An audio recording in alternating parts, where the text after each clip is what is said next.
Well, it's so good to be with you. I came to visit back in December. Mom was in the hospital a lot, and I came, I got away for a little while to enjoy one of your services, and then afterward, Ryan's like, Lisa, what are you doing here? He invited me to come fill in while he was on vacation, and I just want to say, what a wonderful pastor you have. What a great guy, and I've met him many times at various things with CBOQ, and he has just been a blessing to me, so I know he's been a blessing to you. Psalm 139, I want to tackle it today a little bit. I don't know about you, but I love the Psalms. I think most people, if you said, what part of the Bible do you love the most, it would be the Psalms. And we love them, we're very familiar with them.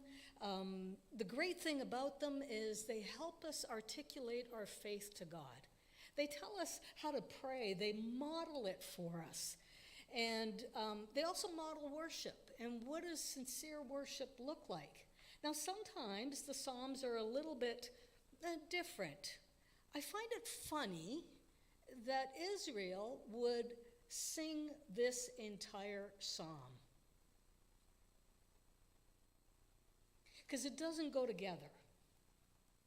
If you were to do it musically, Trevor, I'm not a musician, but you're going to have to help me out here, okay? So if you were to do it musically, it would be like, do you know the piece, was it Bach that wrote Jesu, Joy of Man's Desire? Was that Bach? Beethoven? Somebody? It's Bach, right? Okay. So, you might know that very classical tune. And then that kind of softly rings. Does anybody know how to sing it? Any good singers here? No? Okay. I don't sing. I don't sing, so I'm not going to do that to you. But it's a beautiful melody, and it's gentle and lovely. And then you insert like a violent rap song, or you just can't do that. You don't take something that's almost lullaby-ish and then add in a violent rap tune. You wouldn't. Or the theme song for The Simpsons. It doesn't work, right? The theme, if you don't know the theme song for The Simpsons, it is the perfect tune for a dysfunctional family, right? It's the perfect tune. You would never put these things together. And in this psalm, there is so many beautiful parts of this psalm. And then there's this ugly part, like around verse 19. If only you would slay the wicked, O God. Away from me, you bloodthirsty people. Like, where does that come from? There's anger that seeps out, and fear, and hurt, and pain, and vengeance even in those words. And they don't go with the, hey, God, you're amazing. You know me. You love me. You've searched me. It just doesn't work. The other weird part about this psalm, and why it's kind of unusual that they would sing it together, is that it has a part that doesn't seem to flow. So, does this make sense to you? Begins with, God, you have searched me and you know me. And how does it end? So God already knows you, and he searched you, and then it ends with, hey, Lord, search me and know my heart. Wait a minute, I thought God already searched me and knew my heart. And why is it inviting God to know me and search my heart at the end? That doesn't flow. That to me is a little confusing. We're missing something in there. So today, I hope, before you need to go for lunch, I'm going to go through the psalm and tell you some things about what it tells us about God, what it tells us about us, and what it tells us about God in us, and how the whole thing actually does hang together. Are you ready? Okay, that's where we're going. That was fun so far. Maybe for me, maybe not for you. Because this psalm is actually about a relationship, a complex, multi-layered relationship. And I think if we're going to be strong believers, if we're going to really have a deep relationship with God that we sang about wanting earlier today, we're going to have to sing this whole song, the beautiful parts, the odd, and the ugly parts. So, let me start with the beautiful part. And the beautiful part lists, I think, several reasons to worship God and find comfort in Him. So, first thing is God has searched you. God has searched you. God has searched for you. Now, you should be comforted by that, and you should be worshiping God for that, because you don't have to worry about whether or not God is interested in you. He's actually initiated the relationship. Think about that for a minute. He has searched for you. You can hide from him if you want, but he has gone looking for you. If you've ever been lost, you really are comforted by the fact that someone is searching for you. You really hope that someone is searching for you, but God is searching for you. He's initiated the relationship. Now, he's already aware and involved in your life. He's totally interested in you. And there has been, over the centuries, at different points, there's been a rise of some really bad theology. The technical term for it is deism. Deism says that God created life in the world, and then he kind of set it in motion, and then, watches things. It's wrong. God is very much involved in our lives, in the world, in creation. He didn't just set it up and walk away. He's interested. God is aware. And this psalm, as well as everywhere else in the Bible, will correct the faulty theology that says that God doesn't really care and he's aloof. And no, he is interested. He has searched you. A second thing that I think we should find some comfort in is that God has made you. God has made you. You have been intricately woven by his hand. Mom, I don't know if you know this, but I was made by God in your womb. I don't know if you've thought about it, but it says that God knits us together in our mother's womb. A picture of what's going on. Thanks, Mom, for being a willing womb. Thank you. I hope you like the fruit of your labor. You were stubborn. I'm merely determined. Now, so you have been made. So I want to say something you probably weren't expecting to hear at church, but if you have a body, you have a reason to worship God. If you have a body, you have a reason to worship God. Because you have been made with reverence and skill and care by God himself. So I want to say to you something really important. You have an amazing body. Now, that may be the first time you've heard that ever, but you have an amazing body. You are full of systems, cardiovascular, a nervous system, a digestive system, a respiratory system. Your brain cells are firing right now. You have skin and bones and muscles and tendons and ligaments and DNA. You are wonderfully made, and your God-created body should inspire some awe, some wonder, and some praise of the Lord. Now, you may not like everything about your body, and you may be a little bit beaten up and a little bit old, but You are still amazing because you've been made amazing by an amazing God. And the psalmist here talks about that. I am fearfully, reverentially made. I am wonderfully made by a God who cares about me. A third reason to worship God and to find comfort in who he is that he knows you. He's familiar with all your ways, past, present, and future. And that should bring a lot of hope and comfort. I remember at a church long ago, I was attending, and I was talking to a guy. He would be in his 20-ish, and he was dealing with the agony of choice. That happens a lot around that age.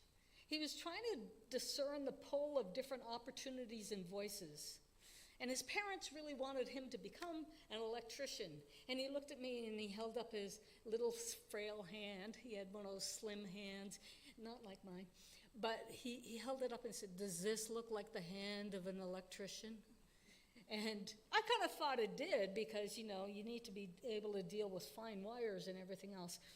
But it was his way of saying, I don't think I'm made for that. God knows what we are made for. And as people sort out their vocation or what they're going to do in retirement or whatever, it should bring some comfort and security that God knows what your mind is good at, what will bring you joy and fulfillment, what you're uniquely gifted and shaped to do now and in the future. And if you will seek him, he will reveal some of that to you. If you will partner with God in your life and the decisions you make, things can be led in a good direction. I'm happy to say that young man did not become an electrician. He became an accountant. I think it's also important that you know that God knows your body. I remember in my 30s, I had a terrible time. I had a couple of back injuries, one from a car accident and one from a fall down a flight of stairs. And that second one really kind of did me in. And when I went back to school, to seminary, and I was carrying books a lot, and computers were way heavier then, and the posture that studying requires and the carrying of things caused those injuries to flare up terribly. And I had a very competent doctor at the time, and she sent me, she said, "I don't know what's wrong with you. I'm going to send you for a bone scan." I said, "Okay." And if you've ever been for one of those, you're on a table like this, and this thing goes over you, and you have a episode of claustrophobia. And I remember after getting off the table and seeing the pictures come up, the technician was there. I had an unusual Psalm 139 experience, because the way the pictures came up of my skeleton, which is really weird to see, it was like something was holding up that skeleton like this, like you would hold a baby and look at that baby. And I looked at that, my skeleton kind of suspended by something on these images that were coming up. And I heard these words, "I have you in my hands. I have you in my hands." And I went to the doctor, and that competent doctor said, "Lisa, I don't know what to do with you. I can see you're in pain, but we don't know why. I don't know why." But I had hope, because I knew that God knew me, and he had me in his hands. I don't know how much later it was, how many weeks, months, whatever. One day in church, we were praying for people for healing. And it was a multi-staff church, and we had a deal. I would go up and be prayed for, and then I would join the other pastors in praying for other people. And one of my colleagues just said, Lord, it's been too long, heal Lisa. And in that moment, something happened. There was like a precise part of my back got really, really hot. Sort of like when you see embers and you blow on them and they go from gray to white hot. And then it cooled down. It was a perfect location. Oh, I had been to chiropractors and physiotherapists and doctors and all the typical things that you do. But God in that moment touched that one part that nobody else seemed to understand or get to, because he knows my body. He knows where it really hurt. And I'm happy to say that while it didn't completely heal me, it was a major component in why I can stand up today and be healthy. God heals us because he knows how we are made.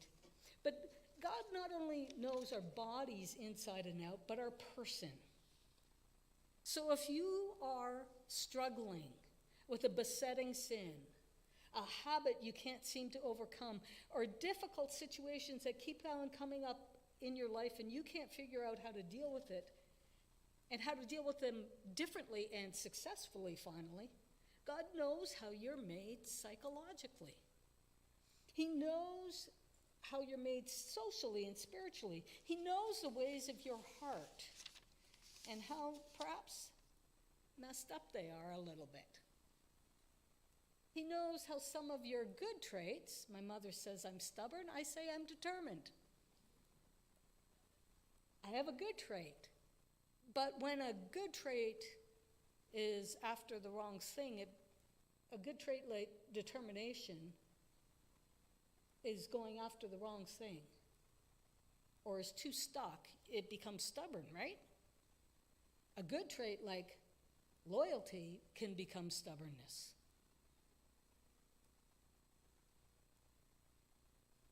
There often are good traits that become tainted.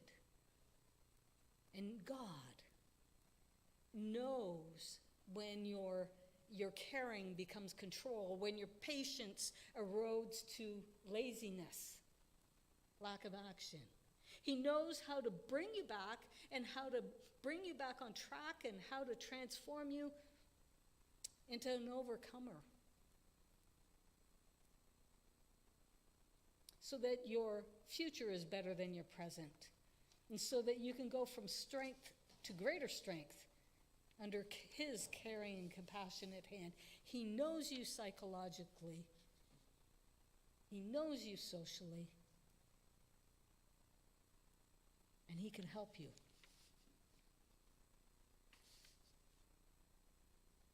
Another reason why you should be able to praise God, worship him, and find comfort in his presence is that he is always present with you.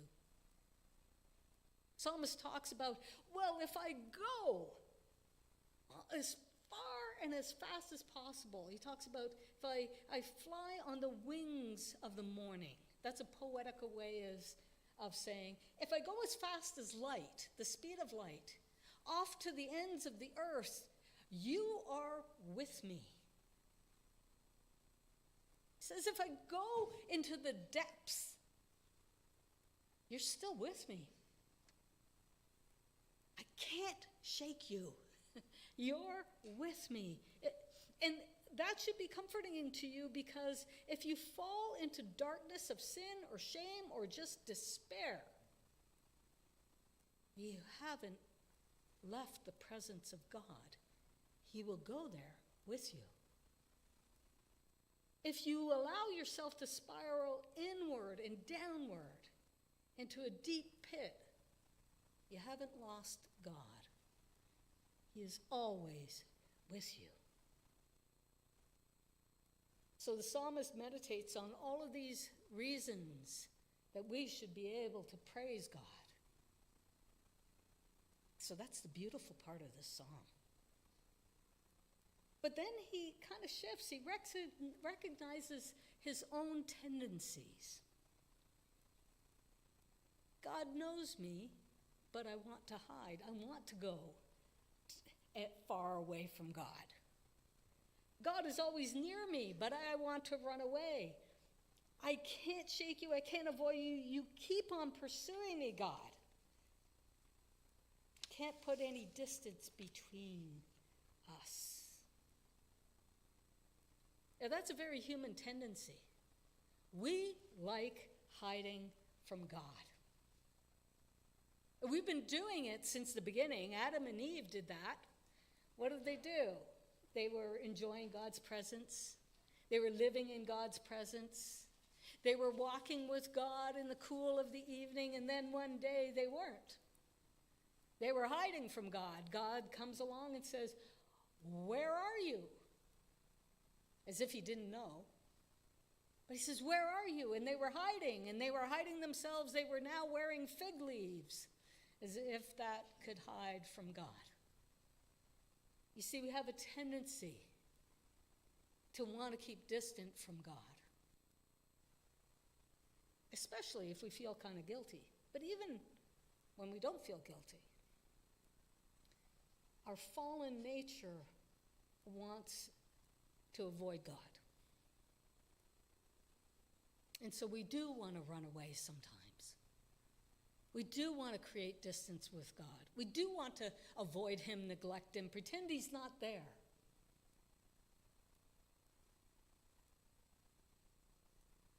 But he is always there. He is always initiating. "Hey, where are you? Hey, I'm looking for you. Hey, I love you. I care about you. Come. Come." And let me deal with the ugly part of the psalm. Verse 19, if only you, God, would slay the wicked. Away from me, you who are bloodthirsty. They speak of you with evil intent. Your adversaries misuse your name. Do I not hate those who hate you, Lord, and abhor those who are in rebellion against you? I have nothing but hatred for them. I count them my enemies. What do you make of that? Does this fit in? I think it does. There's a couple of ways it might fit in. First of all, if you're really praying, you're going to be interrupted by your own thoughts. If you're really praying, you're going to be interrupted by what's really in your hearts. I can't stand them. I could see somebody who has a fellow student who is plagiarizing and is getting away with them. I can see them really ticked off. Hey, I only got a B+, and they were getting a scholarship now because they cheated. Like, I could see somebody getting upset. Or a colleague that slanders you and got a promotion. I could see people getting really angry. Or what about the person who swindled you out of your money? Or hey, what about some of the,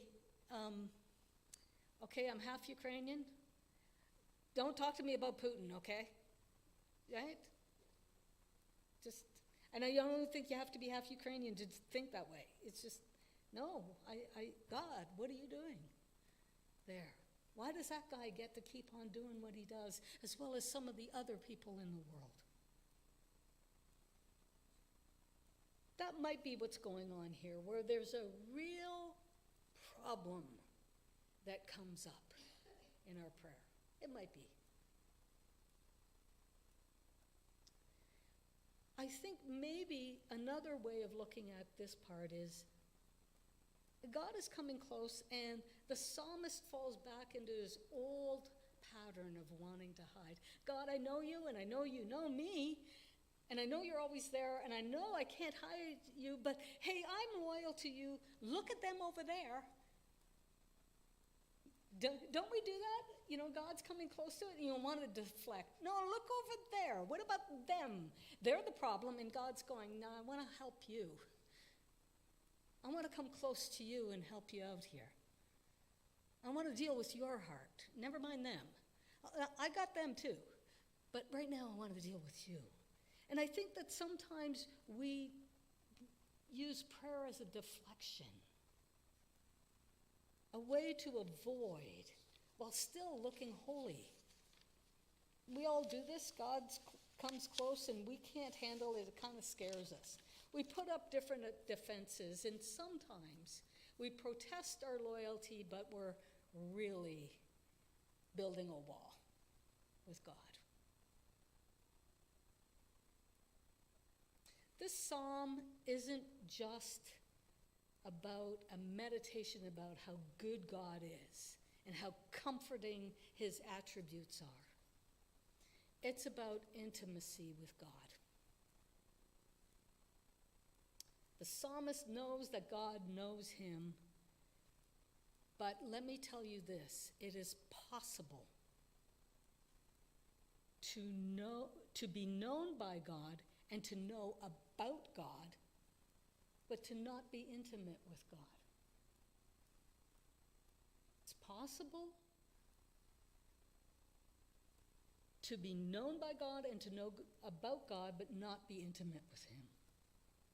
It's even possible to be loyal to God, and the psalmist says he is by his own account, but it is possible to be loyal to God without being intimate with God.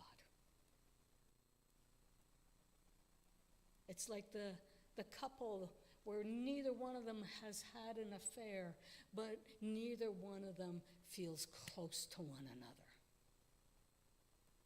There's loyalty, but not intimacy. I'm going to play with the word a little bit to help us out. Think of intimacy as this. Into me see.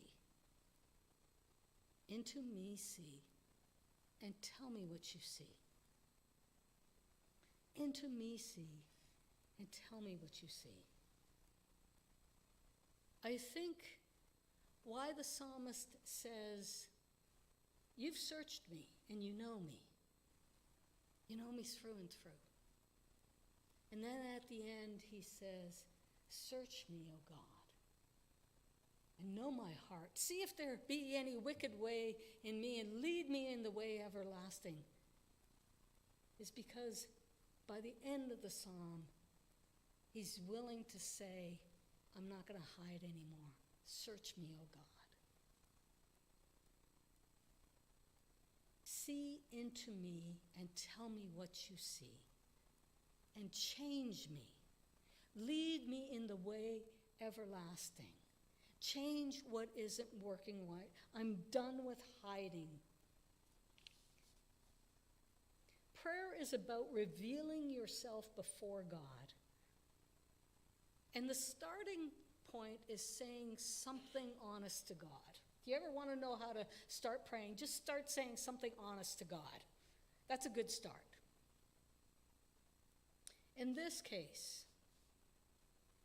the psalmist reveals his hurt, his anger, his fear, and decides to stop hiding.